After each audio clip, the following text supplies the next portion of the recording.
paz de Deus esteja com a gente. E de calor também, né? Bom, o Júlio antecipou. Nós procuramos agora aqui promover um projetozinho chamado, do nome de Desvendando o Espiritismo. São 15 palestras, será uma por mês, com a intenção de levar a todos os frequentadores, as pessoas que aqui frequentam as palestras, para passar a doutrina espírita. Porque a gente acha que muita gente não a conhece. Então,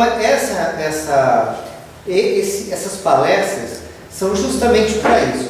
É dar todo um enfoque na doutrina. Então, hoje começa com Allan Kardec e o início do Espiritismo.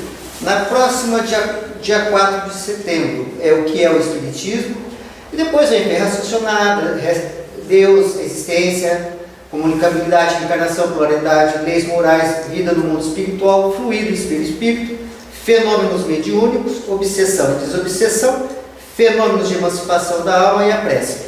Então, isso a intenção é justamente essa, só levar toda essa doutrina, né, para as pessoas, às vezes, que não a conhecem, ou não tem tempo, não tem disponibilidade, não tem um livro para ler. Mesmo porque, às vezes, a gente pega o livro dos Espíritos, o livro dos Médiuns, ele não é muito fácil não é muito compreensível, não é um livro que anima a ler, não, né? Então, a gente vai tentar fazer isso aí. Hoje começa hoje, dia 4 é a próxima. E depois nós vamos ficar quietos, porque vai que não vem mais ninguém, né, Júlio? Aí depois... Se o tempo esquentar, Então, dando início à nossa apresentação aqui. Então, Allan Kardec e o início do Espiritismo. Mas por que falar do Allan Kardec em si, né? Acho que primeiro, para a gente entender a doutrina, a gente entender quem foi o responsável por fazer ela. Como que ele escreveu? Como é que ele foi educado para escrever aquilo? Qual a origem? Ele teve um sonho? Acordou? Teve uma visão? Né? De onde veio? Então, essa palestra, a minha intenção é mostrar para vocês que o Allan Kardec ele foi preparado. Tá? A biografia dele é real, é um fato. Porém, a colocação de que, para mim, ele foi preparado desde o início, antes de encarnar, tá? Isso para mim é um fato. E eu vou tentar mostrar para vocês como ele foi preparado em toda a sua cadeia. E eu também a respeito do início do Espiritismo em si. Então, o nome do Allan Kardec é Hippolyte Léon Denisard Rivail. Eu só vou chamar Allan Kardec, quando ele for chamado de Allan Kardec, que vai ser muito próximo do livro, que vai ser no Livro dos Espíritos. Até lá eu vou chamar de Rivail ou Professor Rivail, que é o nome dele. Tá? O menino Rivail nasceu no dia 3 de outubro de 1804. Ele nasceu numa família de magistrado, cujas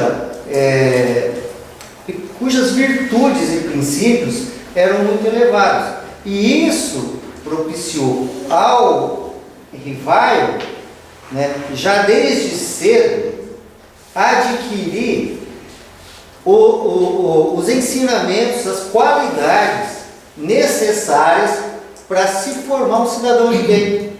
Então, na própria escolha da família, já foi importante. Porque se ele nascesse numa família desestruturada, ele não conseguiria fazer o que ele ia fazer. E se ele também nascesse numa família sem condições financeiras, talvez seria dificuldade também. Né? Então, todo o local dele nascer dentro de uma família, né, de princípios e virtudes, foi muito propício para ele, para o seu desenvolvimento. Né?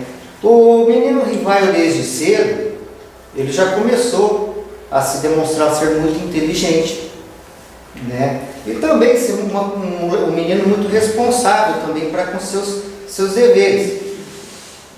Então, isso, se a gente pegar, ele também teve antecedentes pré-encarnatórios, mas esse não vou comentar, que esse não é o caso. Eu acho que é interessante, só pela vida dele aqui já é suficiente, né? Aos 10 anos de idade, em 1804, ele foi encaminhado ao melhor e mais respeitado colégio situado na Suíça, chamado Instituto Pestalozzi, localizado na cidade de Verdun, e para estudar com o professor Pestalozzi, que era o mais famoso educador da época. O Pestalozzi, ele tinha como método de ensino, ele procurava fazer com que os alunos, eles procurassem se desenvolver através do seu próprio esforço e de seu próprio conhecimento, da sua própria vontade, desenvolver a sua inteligência. Ele não usava aquele método catequético que a gente usa na sala de aula, onde vem o professor, põe na lousa, fala e a gente tem que engolir. Lá não, o aluno ia crescendo de acordo com a sua própria capacidade intelectual que ele tinha. O Pestalozzi, ele tinha uma preocupação também na formação de pessoas, mas que se preocupasse muito com a precisão das palavras. E isso, dentro da formação dele, vai ser extremamente importante. Porque para se poder passar, escrever de maneira concisa, clara, precisa ser de maneira precisa. Então, a gente vai observando que a família onde ele foi, o local onde ele foi estudar, para propriamente desenvolver ele como ser humano também, e também essa preocupação que ele tinha com a formação da escrita. O Pestalozzi, ele falava assim que ele não gostava de aluno que escrevia muito, muitas palavras para exercer expor pouca ideia. Isso ele achava que era falso conhecimento. E até contando um fato do Pestalozzi, um pouco antes do Rivaio nascer, em 1804, final do século XVIII, 1790, alguma coisa assim, ele mandou uma carta para um amigo dele, na Prússia, e dizendo assim que ele se sentia como uma voz que clama no deserto, porque ele achava que ele estava preparando o caminho para alguém vir. E realmente, o Pestalozzi foi um ótimo educador, um excelente educador. Na época foi um inovador na educação. No Instituto Pestalozzi passaram altas pessoas lá. Então tudo isso vai promovendo, vai cercando o Rivaio para poder fazer a codificação. Eu coloquei como primeira fase, segunda fase, porque eu estou separando.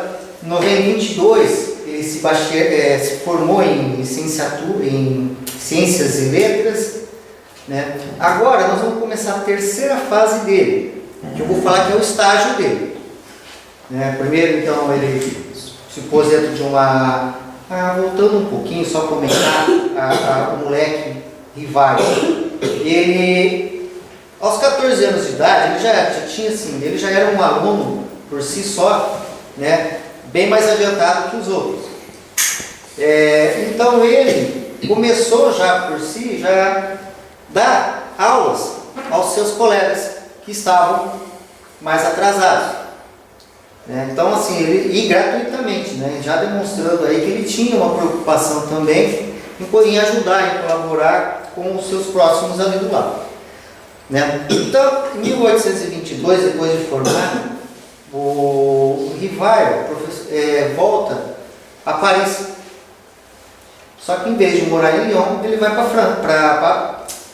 volta para a França, e em vez de Lyon ele vai para Paris, onde lá ele vai atuar também como mestre, como professor, como pedagogo, passa a ser reconhecido professor e grande divulgador também da educação dos métodos de Pestalozzi,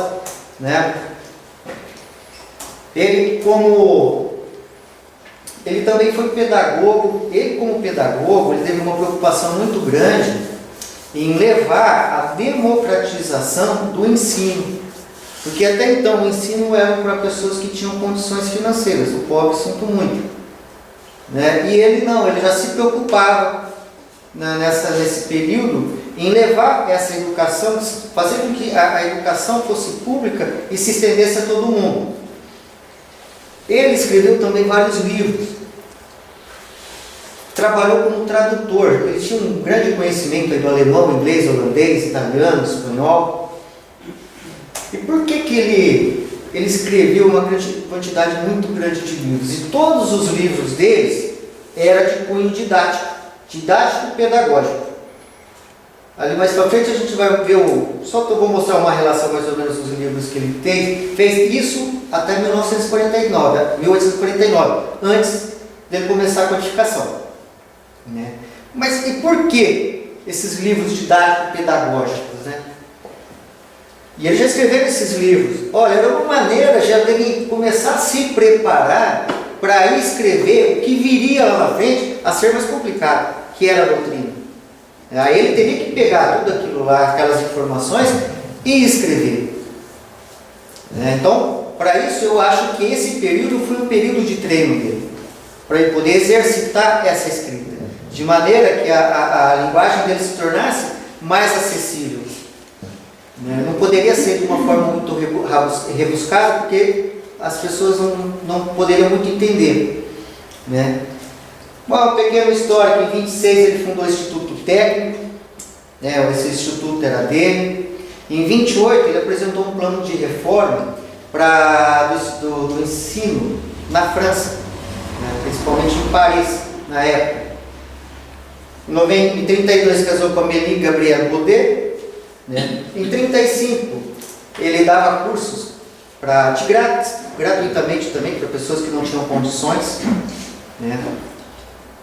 Aqui foram as obras didáticas dele. Né? Você pode ver curso prático e teórico de aritmética, plano proposto para melhoria de instrução, gramática francesa, sistema de estudo, mais adequado para a época. Então você vai perceber que todos os livros dele são voltados para isso.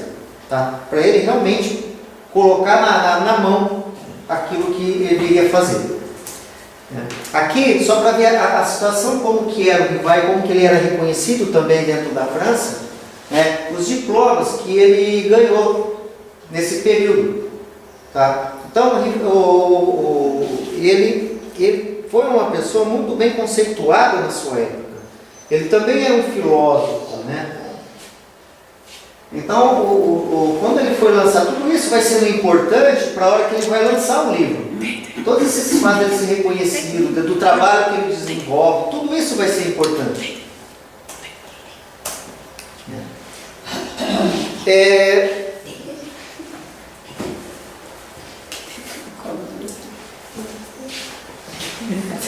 Quando a gente começa a falar em espiritismo, né? A gente fala. Vamos agora então, falando um pouco da biografia de Kardec, vamos entrar agora propriamente no início do Espiritismo. Que ano o Espiritismo começou? Os seus fenômenos começou?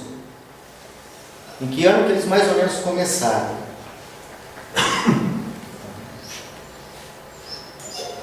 Ele não começou na França, e nem com as mesas de leis. O primeiro, ele começou em Hydesville, um povoado nos Estados Unidos, localizado no estado de Nova York, né? No dia 31 de março de 1848. Por um acaso, Kardec morreu no dia 31 de março de 1869. Não sei se é coincidência, mas as datas coincidem. Né? Em dezembro de 1847, 4 meses antes de começar os fenômenos, uma família canadense, chamada família Fox, mudou para uma casa, né, em Hydesville. Lá eles eram agricultores, né? E logo após que eles mudaram para lá, eles começaram a ouvir arranhados, batidas, pancadas, né? E procuravam e não achavam onde vinha isso. né? E no dia 31 de março de 1848, esses arranhões e essas pancadas se tornaram muito mais persistentes e muito mais altos. Aí, a família deles, eles tinham, era o senhor e a senhora Fox, que era George Fox e Margaret Fox, e as suas duas meninas mais novas, né, também chamava Margaret e Kate Fox, que ela tinha 9 anos. Então aqui, ela resolveu nessas pancadas aí desafiar esse mistério aí, essas pancadas. Aí ela perguntou assim: senhor pé rachado, né, faça o que eu faço. E aí ela começou a bater palma. E imediatamente se deu as mesmas pancadas. E aí todo mundo ficou, né, meio apreensivo, quieto, como é que está acontecendo? Aí a mãe, né, a senhora Margaret Fox, ela perguntou para ele também, falou: então agora faça o que eu faço. E ela começou a bater. E ele respondia, né, a quantidade de palmas que ela batia, ele dava em pancadas. Aí uma hora ela perguntou: é um espírito? Se for, dê 2 pancadas, né? E aí se começou a travar um diálogo entre sim e não. Depois ela pergunta assim, com o passar do tempo: posso chamar meus vizinhos para verem também? Aí pode, né? 2 pancadas era assim. E aí ela foi chamar. Aí vieram os vizinhos, né? Aí vieram os vizinhos lá verificar isso também. Então ficavam os espíritos batendo, né? Na verdade eles falavam esse mistério batendo, todo mundo tentando achar onde é que vinha. E lógico que não conseguiram descobrir onde vinha esse processo, né? Aqui a família Fox, George Fox, Margaret, né? Lia Fox, que era a mais velha, essa era casada, né? A Margaret, a do meio, e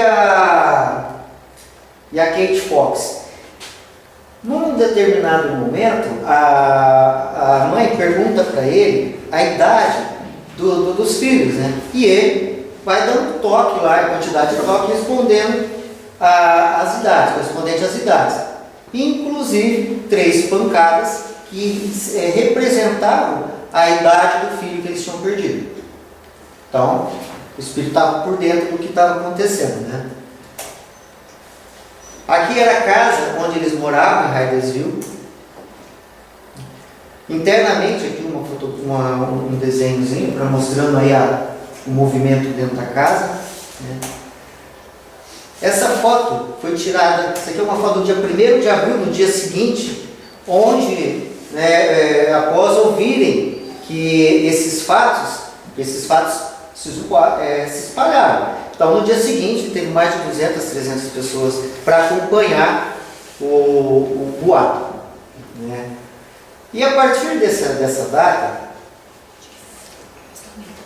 ele começou a se espalhar em casas próximas, em Hydesville, em outras cidades, mais nos Estados Unidos. Então, primeiro começou lá.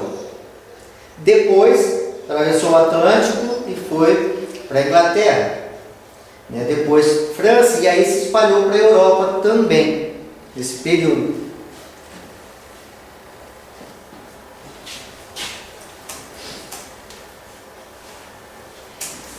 Então, na França, por volta aí da década de 50, esses fenômenos chegam à França, né? Porém, as mesas girantes em si, o próprio Allan Kardec já comenta que houve relatos que as mesas girantes já haviam acontecido nos Estados Unidos também, tá? Agora eu vou voltar uma pergunta aqui. Quando você bate, o espírito bate, que mediunidade é essa? Como é que ela chama? Nós vamos entrar numa palestra do Diogo chamada mediunidade. Tictologia. Tictologia, exatamente, né? Então nós temos aqui um fenômeno de tictologia. Começou com esse fenômeno. Depois ele teve posteriormente, na própria na família Heidel, na família Fox, eles estabeleceram uma associação entre letra com bancário. Aí vinha uma tipologia alfabética, né? Onde eles acabaram descobrindo quem que era o espírito que estava lá, o que tinha acontecido com ele, né? Então, mais ou menos em 1853 foi mais ou menos o auge, né, das mesas dançantes, girantes, né, pulantes na França, né? Então, o padre Ventura de Raulica, ele na época ele era um dos mais famosos teólogos, né, filósofos católicos, disse que aquilo lá era o maior fenômeno do século. Porém, tanto ele como todos os acadêmicos que tinham lá na França olhavam assim com superioridade e desdém, né? Geralmente o cientista é assim mesmo, quando não sabe, olha por cima. Isso aí é normal deles, né? Essa passagem. Em 1800, agora nós vamos começar, né, o fato histórico aqui, entrando Rivaio no meio, né? Então, em 1854, o professor Rivaio encontra o senhor Fortier. Ele era um magnetizador e amigo dele. O senhor Fortier diz o seguinte: ele diz que o magnetismo consegue não só magnetizar pessoas, mas também seres inanimados, objetos, né? Só falando, todo mundo conhece o magnetismo, sabe como funciona, sabe o que é o magnetizador, né? Então, nós temos energias, e essas energias estão no nosso corpo, né? Então, é como se poderia ser considerado também um passe, só que um passe sem atuação de espírito. É onde você utiliza a sua própria energia para aplicar em alguém, né? Então, na França, nesse período, tinha muitos magnetizadores, que eles tinham um estudo muito avançado em si, né? Eles falavam que, na época, quando eu fiz o curso de magnetismo, eles falavam que, nesse período, parecia boteco. De cada lugar tinha cada esquina tinha um magnetizador. E o senhor Fortier era um magnetizador. Então ele disse para Kardec que, além de fazer o magnetismo em pessoas, também eles estavam conseguindo fazer magnetismo em animais e fazer com que eles pulavam, dançavam, girassem. Aí o Allan Kardec também era magnetizador, o Rivaio também era magnetizador. E ele falou, realmente é possível. Então, ele concordou e aí morreu o assunto, a solução do problema estava resolvida. Alguns meses depois, em 54 também, ele volta a encontrar seu Fortier. Aí ele fala assim, agora o magnetismo, além de fazer com que eles pulem, dancem, eles também falam, eles se comunicam. Que a gente pergunta e ele responde. Aí o Allan Kardec, aí o Rivaio falou, não, agora é demais. Agora, porque aí o Rivaio não conseguia, o professor Rivaio não conseguia encontrar lógica dentro disso aí. E ele sempre foi uma pessoa que trabalhou em cima de lógica, de dedução. Ele sempre trabalhou dessa forma. E aquilo lá não cabia. A cabeça não entendia. Porém, ele também não podia ele não desacreditava, porque o seu Fortier era uma pessoa séria. Que ele não poderia, era uma pessoa de boa fé. Então, não era uma pessoa que mentiria. No ano seguinte, no início de 55, ele encontra o Kardec, o Rivaio encontra o senhor Carlotti. Aí, era um amigo dele de 25 anos, e aí o senhor Carlotti diz ao professor Rivaio que realmente ele presenciou também esses fenômenos, né? Só que o senhor Carlotti já comentou pela primeira vez a atuação de espírito.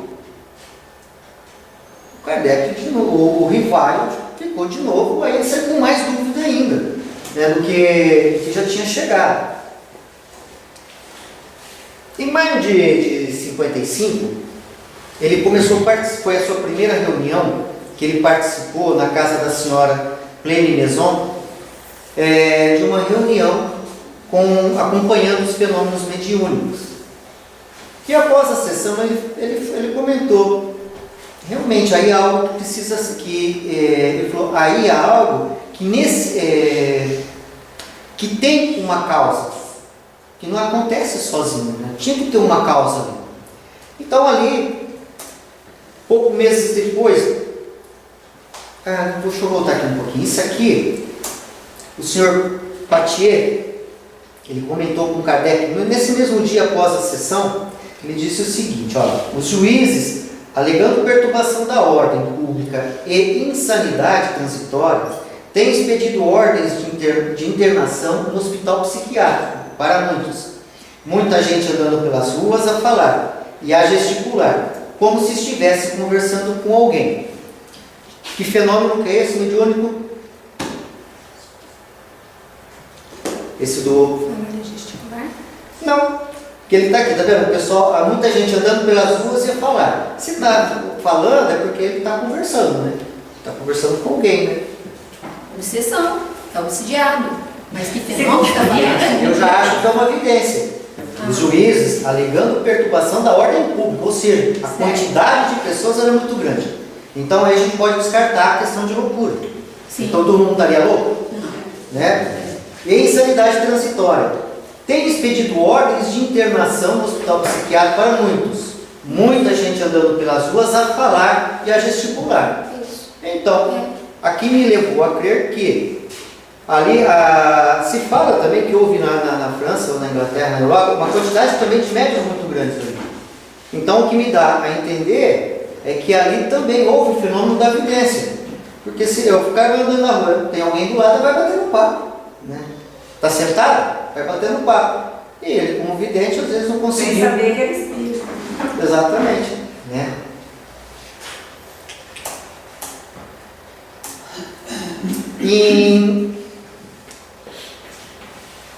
Em 55 também ele conheceu a família, lá numa das reuniões da família Pleyel-Maison, da senhora Pleyel-Maison, ele conheceu a família Baudin. Né? A família Baudin tinha duas moças, a Caroline e a Juliette, 18 e 15 anos, e elas eram médiuns. Né? E eles faziam também toda semana reuniões. Ele foi convidado pela família Baudin e o professor Rivaio foi. E ali, na família Baudin, ele começou os estudos da doutrina espírita. Em 1856, ele também conheceu a família Rostand, onde também tinha uma jovem lá, Ruth Celine Jafet, né, que também era uma grande médium, dotada de grandes dotes mediúnicos, né? Então ele começou a participar da família Baudin e da casa do senhor Rostand, onde ele trabalhava nas duas sessões. Né? E olha aqui, a gente olhando aqui, o Rivaio, ele começou a trabalhar com jovens, né? A Caroline com 18, a Juliette com 15, né? E a Ruth na faixa de 17 também. Pessoas jovens trabalhando com a mediunidade na psicofonia, né? Mais um fenômeno que se apresenta, né?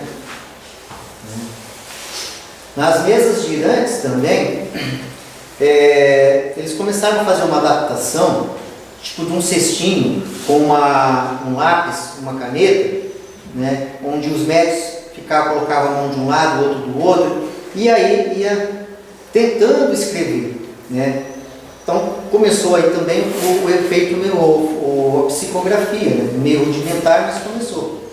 E aí com a Caroline, a Juliette e a Ruth, aí elas não só eram médiuns de psicofonia, como também de psicografia. Então, todas as sessões, o professor Rivaio levava para essas sessões várias perguntas, né? E todas elas já metodicamente colocadas. Então, ele ia fazendo as perguntas, os espíritos respondendo, e assim sucessivamente.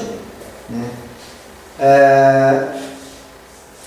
Então ele pegava depois todas essas respostas, essas informações, aí ele comparava todas elas, analisava para verificar se elas estavam batendo ou não, se tinha dúvida, deixava para perguntar numa próxima vez, né? Só que ele não trabalhou só com essas duas.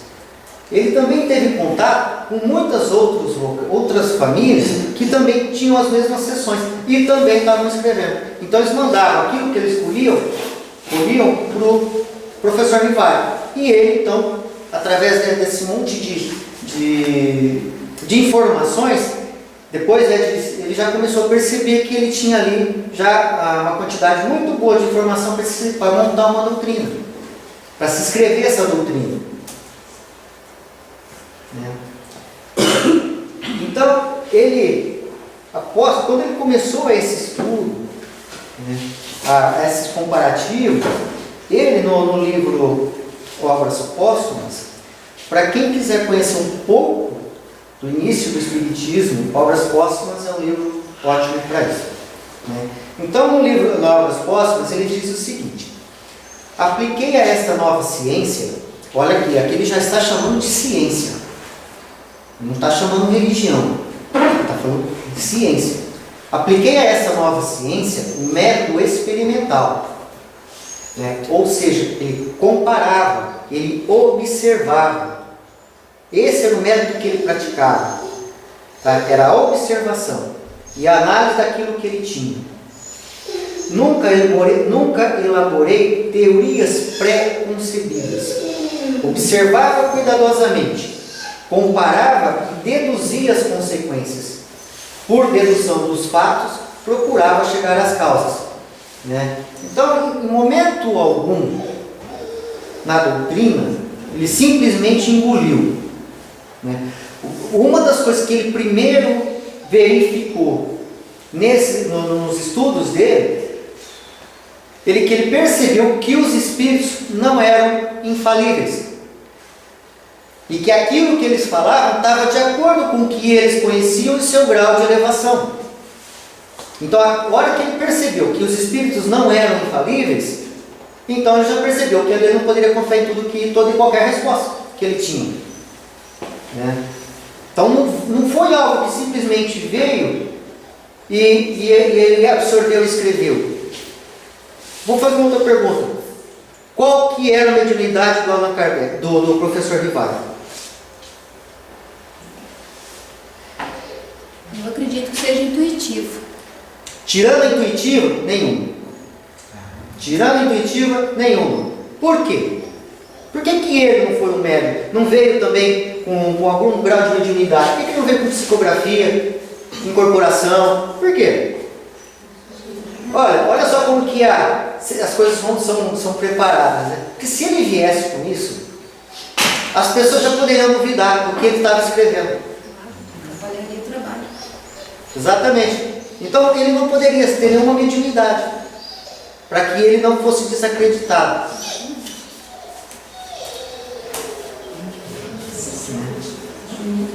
Então, após esses vários estudos, né, em 18 de abril de 1857, então, ele lança, né, o livro a primeira edição do Livro dos Espíritos, né. No Livro dos Espíritos, né, ele vai falar sobre a filosofia espírita, né. Aqui está contido essas informações filosóficas. No livro dos médiuns, você vai ter a ciência espírita. E no Evangelho segundo o Espiritismo, as leis morais. Então, quando se fala que o nosso... Isso aqui eu vou abordar um pouquinho mais na próxima, que nós vamos falar o que é o Espiritismo, mas a gente pode observar aqui. Quando se fala que é uma ciência, uma filosofia e de consequência ético-moral, tem um porquê. Ele tem os livros falando isso, né?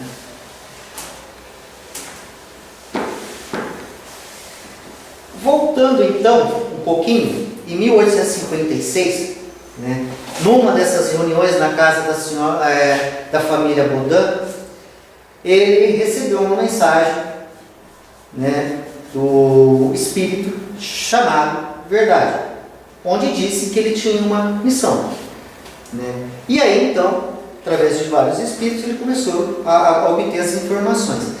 Em 56, ele faz a seguinte pergunta ao Espírito Verdade: quais são as causas que poderiam me fazer fracassar?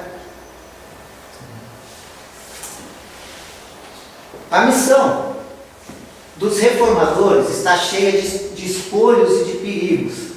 A tua é rude. Será preciso te expor ao perigo. Levantarás contra ti ódios terríveis, inimigos obstinados.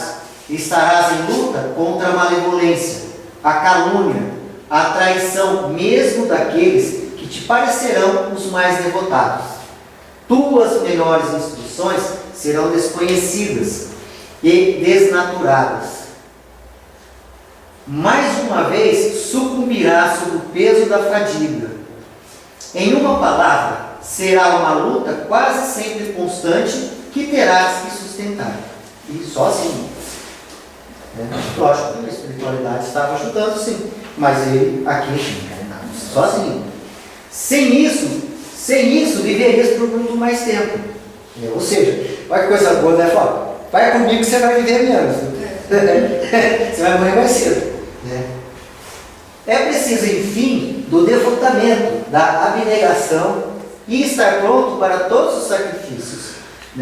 Isso aí foi no dia, ele recebeu isso no dia 12/6 de 1856, essa informação, antes do lançamento do livro. É aquele estímulo que todo doutrinador precisaria ter, estimular isso aí, você vai enfrentar isso, você vai morrer mais cedo e você vai ter que se virar sozinho.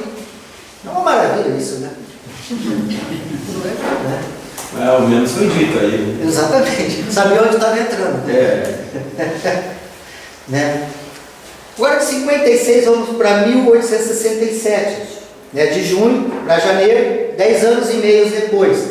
Aí agora é o Allan Kardec escrevendo. Agora já é o Allan Kardec.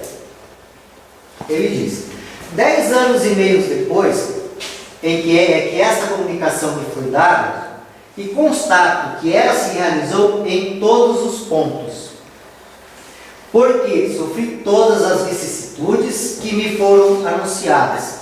Fui alvo do ódio de inimigos obstinados, da injúria, da calúnia, da inveja e do ciúme.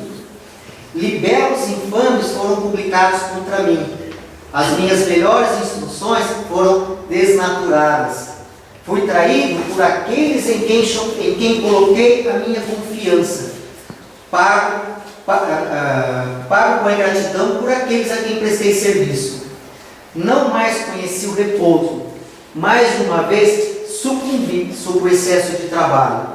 A minha saúde foi alterada e a minha vida comprometida. Nesse período em que ele trabalhou na codificação, ele trabalhava algo em torno de 16 horas por dia, de maneira ininterrupta.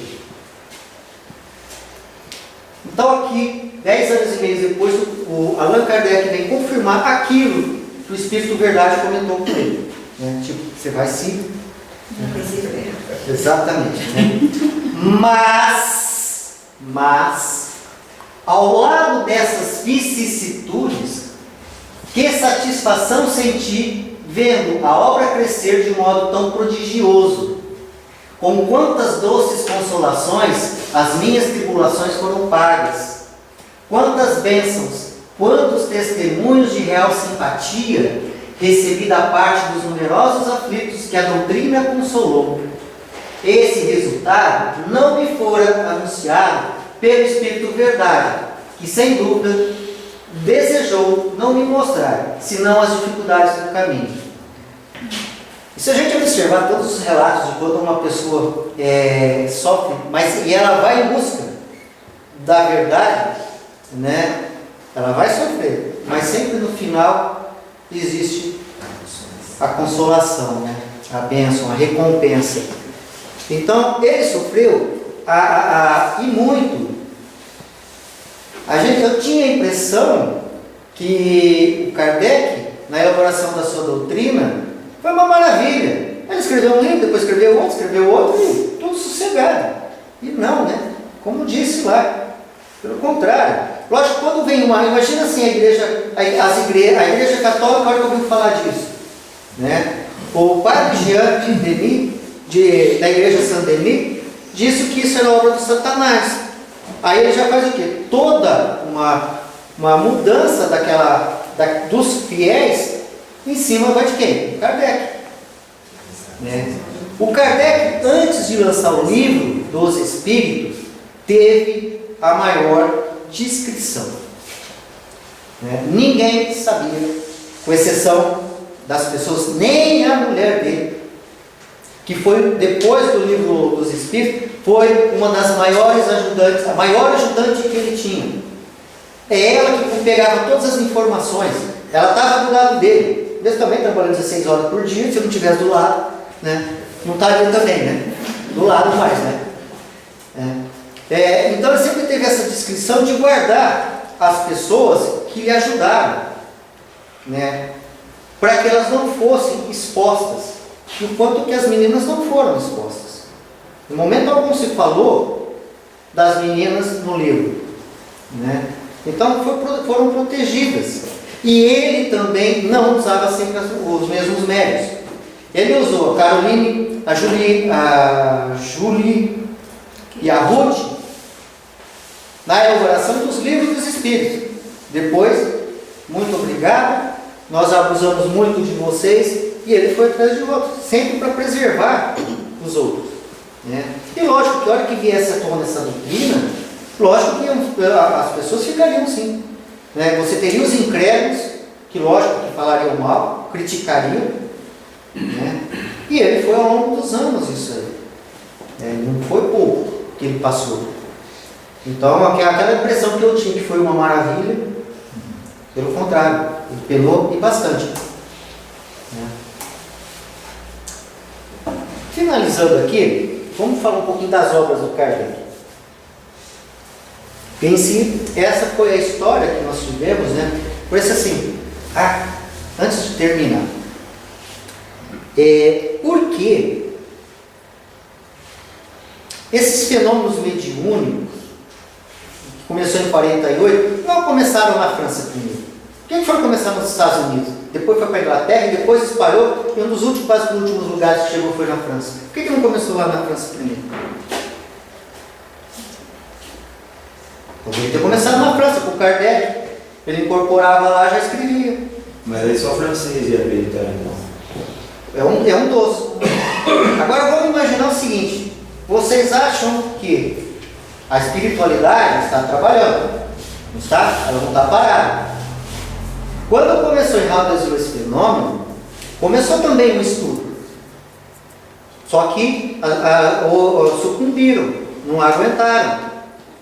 Por quê? Pressão, lógico, isso é um fato. Você acha que a espiritualidade ia deixar? Você acha que espíritos de inferiores, de trevosos, tinham interesse em que o mundo espiritual fosse conhecido? Porque eles vão passar a ser expostos. Se eles tinham todo o domínio, tá? Podiam trabalhar do jeito que eles trabalhavam, do jeito que eles queriam. Agora, tendo esse conhecimento, você já poderia trabalhar de outra forma, né? Então, a espiritualidade superior elaborou esse plano. Isso aí não foi por um acaso. Foi totalmente planejado. Desde o nascimento do Kardec, a hora que ele ia vir, o trabalho que ia ser feito, porque essas informações só chegou no Kardec em 54, 6 anos depois. Porque já deixou tudo acontecer em volta. Na Inglaterra, a espiritualidade fez a mesma coisa, sucumbiu o negócio, não deixou. Então ele criou vários pontos, né? E a espiritualidade foi atacando discretamente o Kardec, feito por baixo. Discretamente, porque ele era uma pessoa discreta. E quando ele ouviu a primeira notícia, a informação do seu Cloutier, depois do seu Calotti, ele não falou.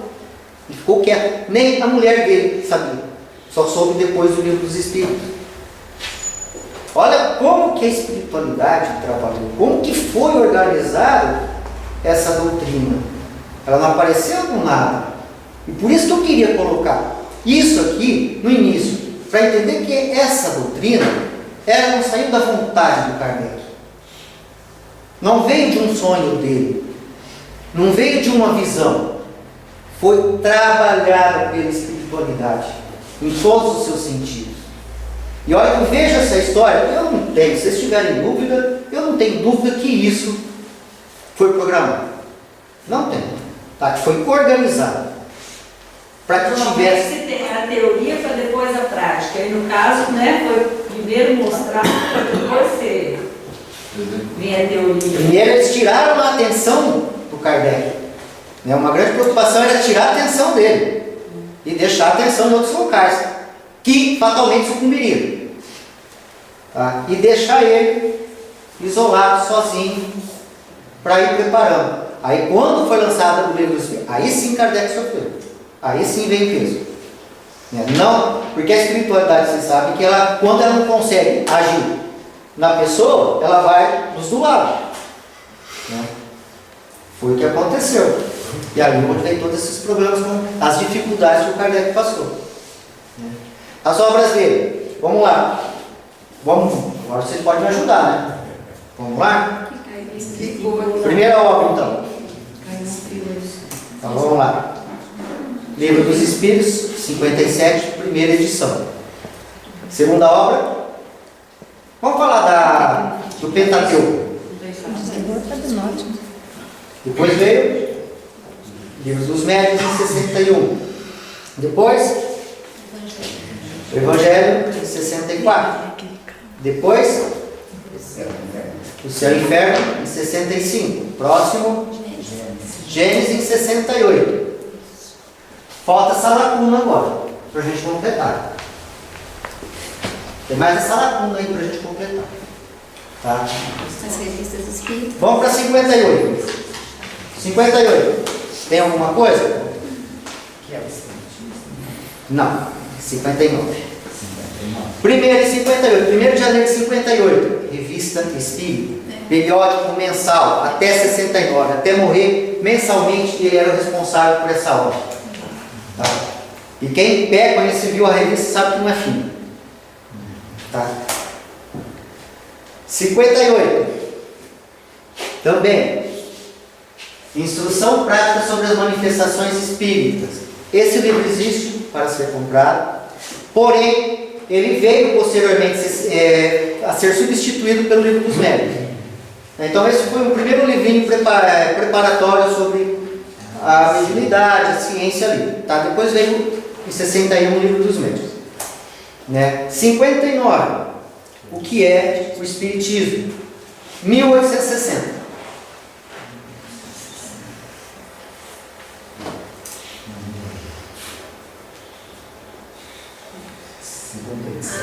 Por que eu estou colocando o Livro dos Espíritos, segunda edição? Quantas perguntas tinham na primeira edição? 1008 e outra 1013, parece que o negócio, né? Eu não lembro direito, 1013, né? Primeira edição, 501 perguntas. Essa foi a primeira edição do Livro dos Espíritos, 501 perguntas. Segunda edição, 1018 ou 1019. Aí vai ficar de acordo aí com traduções lá. Tá? Então por isso que eu coloquei aqui com a 1860 a segunda edição, porque não é a mesma. Ela foi mudada. Então se a gente percebeu, olha só. Então ela foi ampliada. Foi ampliada. Sim. Ela foi. Porque aí, quando ele teve o material, ele já foi escrever o Livro dos Espíritos. Porém, ele não parou. Ele continuou ainda. Então, em 60 veio a segunda edição, já ampliada. Né? Que é a obra atual hoje. Né? Agora, primeiro eu não conheço. Agora vamos observar aqui, ó, 57, 58, dois livros, 58, 59, 60, 61. O cara não parou de trabalhar para escrever tudo isso aí, olha o tempo que ele tinha. Sem falar que a revista Espírita é mensal. Né? Hoje, por causa da chuva, a gente nem sai de casa.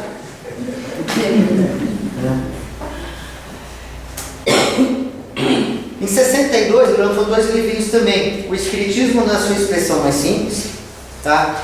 Também você encontra à venda. Viagem Espírita 62, isso é muito difícil. 1869. Esse foi o último livro do Kardec. Catálogo Racional para se fundar uma biblioteca espírita. E esse livro eu vou comentar bastante, eu vou comentar na próxima. Esse livro é muito interessante. Esse eu não li nada ainda. Ele orienta, né? Vai colocando obras para se montar uma livraria espírita. E o que é legal desse livro? Ele realmente coloca livros espíritas para você ler. Lógico que ele usa a época, né? Aí ele coloca livros que não são da doutrina. Livros de física, de filosofia, livros de astronomia, né? Outros livros que são necessários para se conhecer, principalmente a parte científica, as bases científicas dela, né? E por último, ele coloca livros que falam mal do Espiritismo. A última parte dele ele relaciona um monte de livros que falam mal, que criticam o Espiritismo. Porque ele falava o seguinte, olha como que, aí vou falar que não veio nada, né? Exatamente, ele falava para ele, as pessoas tinham que conhecer ter todas as informações possíveis para ter a sua, né? Para que ela tivesse a sua. Ou seja, se tivesse alguma lá que fosse contradita, ou ela não acreditasse mais na doutrina espírita, você vai seguindo. Então cada um tinha que ter o seu livre pensamento, ter o seu raciocínio, e não ser algo que é imposto. Acredita em mim que vai dar certo, acredita em mim que é assim que acontece.